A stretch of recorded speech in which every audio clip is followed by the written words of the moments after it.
Salam Indonesia. Anda menyaksikan berita terkini bersama saya Santi Maharani. Penambahan kasus COVID-19 Bali masih terjadi. Pada Kamis 22 April 2021 terjadi penurunan jumlah tambahan kasus jika dibandingkan dengan sehari sebelumnya. Sementara itu tambahan korban jiwa juga masih dilaporkan pada hari ini jumlahnya naik dari sehari sebelumnya. Pada hari ini pasien sembuh masih bertambah. Kabar baiknya jumlahnya lebih banyak dari kasus baru. Menurut data Satgas Penanganan COVID-19 Bali, jumlah kasus COVID-19 baru pada hari ini mencapai 168 orang.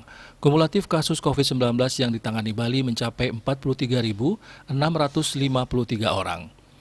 Pasien sembuh bertambah mencapai 220 orang, sehingga total pasien sembuh saat ini sebanyak 40.997 orang atau 93,87%. Korban jiwa masih bertambah, jumlahnya mencapai 9 orang.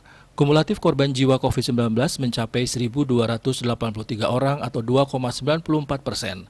Rinciannya, 1.278 WNI dan 5 WNA. Jumlah kasus aktif yang masih dirawat maupun menjalani karantina berjumlah 1.393 orang atau 3,19%. Mereka dirawat di 17 rumah sakit dan dikarantina di Bapelkesmas, UPT Nyitdah, Wisma Bima, dan BPK Pring. Diah Dewi Bali Pos melaporkan. Untuk mencegah penyebaran COVID-19, ingat pesan Ibu selalu terapkan 3M, wajib memakai masker, wajib mencuci tangan, dan wajib menjaga jarak serta menghindari kerumunan. Dengan penerapan perilaku 3M, Indonesia segera terbebas virus corona menuju Indonesia maju. Tetaplah bersama Bali TV, salam Indonesia.